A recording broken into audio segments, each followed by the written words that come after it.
E a fração mais grande da oposição está clara para a celebração do nosso Dia Nacional.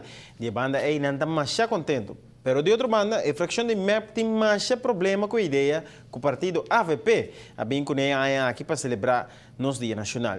É hecho que a cera vários caem no centro da cidade para procurar gogar não está algo que o MEP está a aprovar. Não somente para sobre estar beneficiando o partido político do uso do departamento de governo, pero também para sobre provavelmente lo tem gasto com o governo assim innecessariamente. MEP está questionando a prioridade do governo aqui. 50 mil florin. Depois de mês, 150 mil florin a guarda em cada escola de Cristo Rei. E aí, muito por adrenta, acaba, tem de guarda outro aluno para adrenta.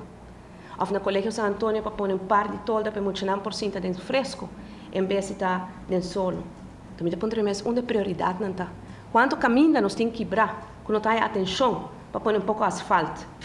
Então, nós também quebrar rotonda, nós põe 10 e baixo asfalto, e nós temos bola quebrar a tropa e trazer rotonda back. Na parte da estrada, de querer que coisa que coisa op sério.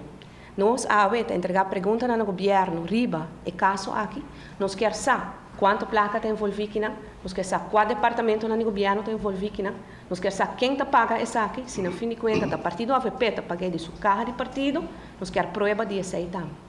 Para sobre coisa que não está inaceitável totalmente. O partido político está convencido para usar fundo aqui na outro assunto que seguro mais importância, maneira de direitamento de escola ou direitamento de outro caminho que está de mal estado for de tempo acaba.